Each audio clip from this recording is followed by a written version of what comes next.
Hello বন্ধুরা, নমস্কার। আজকে আবার একটা দারুণ স্বাদের রেসিপি নিয়ে চলে এসেছি। আশা করছি আজকের রেসিপিটা তোমাদের খুবই ভালো লাগবে। ভালো লাগলে অবশ্যই একটা লাইক করে দিও, বন্ধুদের সঙ্গে বেশি বেশি করে শেয়ার করো, আর সাবস্ক্রাইব করে আমার পরিবারেরই একজন সদস্য হয়ে যাও।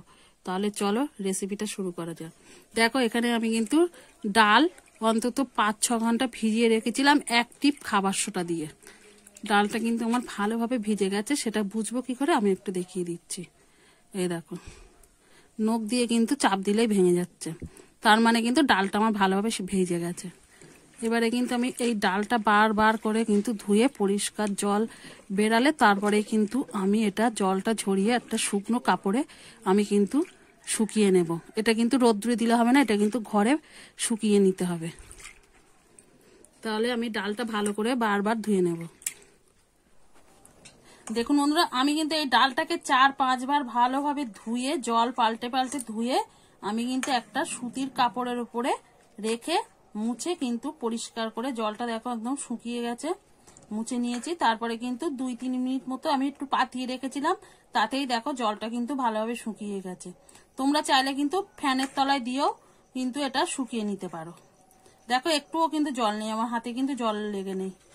তাহলে চলো এবার উনুনটাকে ধরিয়ে নেব।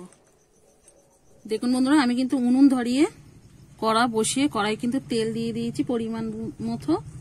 এইবারে কিন্তু তেলটা ভালো মতো গরম হয়ে গেছে।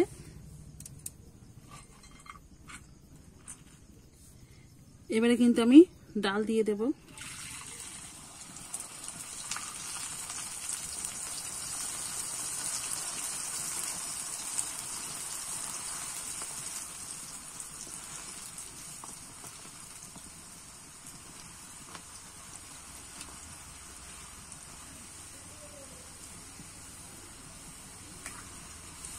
ডালটা কিন্তু আমি ভালো করে ভাজা হতে দেব।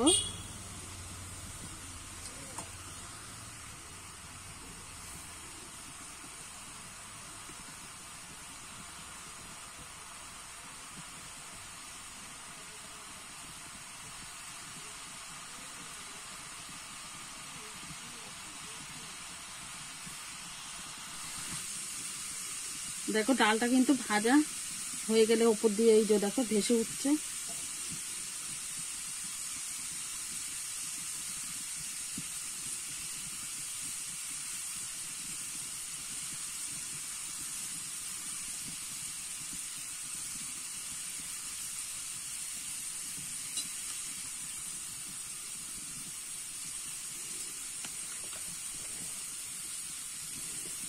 ভাজা হয়ে গেছে বলে কিন্তু উপর দিয়ে সব ভেসে উঠেছে। এবার আমি তুলে নেব।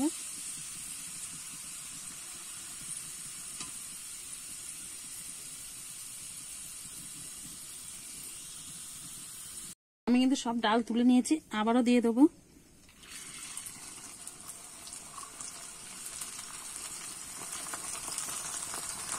দেখো, ভাজা হয়ে গেছে আর উপরে কিন্তু সব ভেসে উঠেছে। এবারে কিন্তু আবারও তুলে নেব।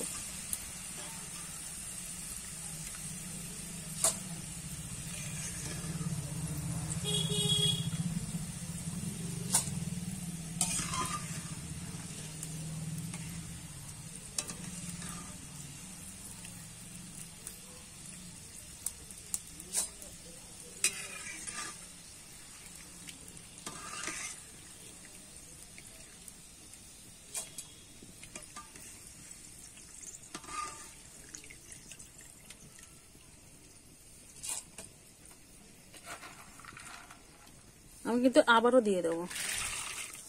আর এইভাবেই কিন্তু আমি একইভাবে ডালগুলো ভেজে নেব।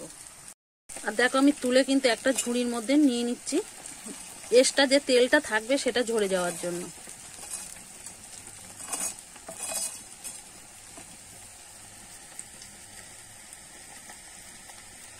আমার কিন্তু সব ডাল ভাজাগুলো হয়ে গেছে। এবার দেখো তুলে নেব। দেখো, আমার কিন্তু সব ডাল ভাজাগুলো হয়ে গেছে, দেখতেই পাচ্ছ কত সুন্দর কালার লাগছে। দেখো, দোকানের মতো ডাল চানাচুরটা বানাতে গেলে কিন্তু লাগবে শুকনো লঙ্কা আর বাদাম আর কারি পাতা ভাজা, সেটাও কিন্তু আমি ভেজে নেব। আগে দিয়ে দেবো 4টে শুকনো লঙ্কা।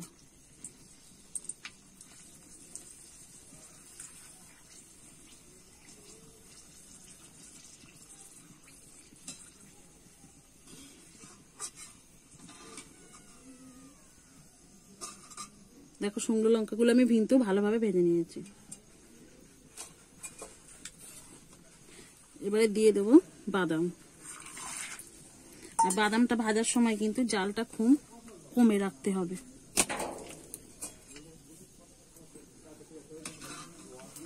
নাহলে কিন্তু বাদামটা পুড়ে যাবে।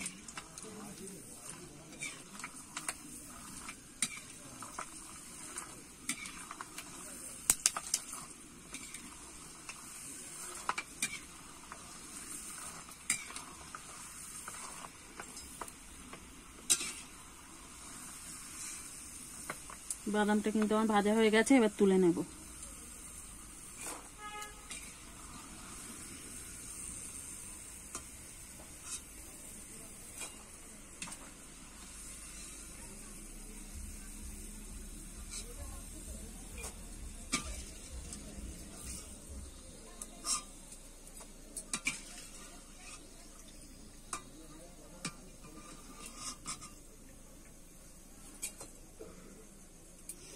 এবারে দিয়ে দেবো দেখো কারি পাতা। কারি পাতাটা কিন্তু এরকম দেখেই নেবে, তাহলে কিন্তু গন্ধটা ভালো পাওয়া যাবে। কচি পাতাটা কিন্তু অতটা গন্ধ থাকে না।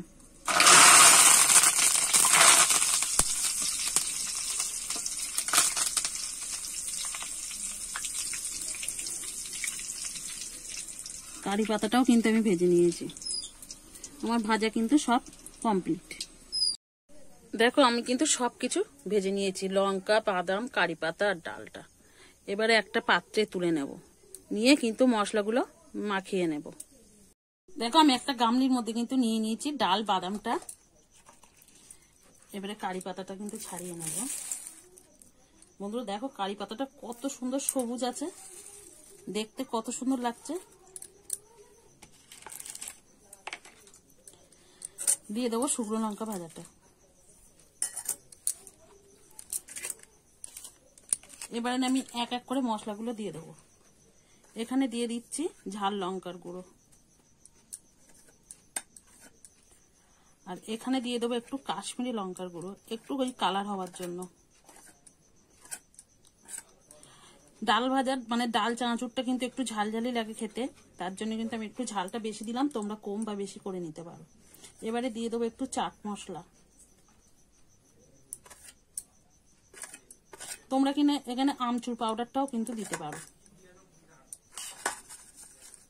এবারে এখানে দেবো বিট লবণ, আর রেগুলার যে লবণটা খাই আমরা সেটাও একটু দিয়ে দিলাম।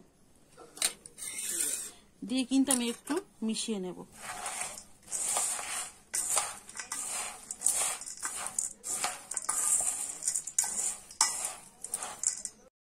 দেখুন বন্ধুরা আমি কিন্তু সব রকম মশলাটা কিন্তু মিশিয়ে নিয়েছি, আর দেখতে কতটা লোভনীয় হয়েছে। একবার কিন্তু এইভাবে বাড়িতে বানালে দোকান থেকে কিন্তু আর খেতে মন চাইবে না, তখন মনে হবে বাড়িতেই বানিয়ে খাবো। আর এরকম যদি ডাল ভাজা থাকে শীতকালে চায়ের সঙ্গে, চাটা কিন্তু বন্ধুরা জমে যাবে। তাহলে কিন্তু রেসিপিটা আজকে এখানেই শেষ করছি। আবার নতুন কোনো রেসিপির সঙ্গে দেখা হবে, ততক্ষণে কিন্তু তোমরা ভালো থেকো, সুস্থ থেকো।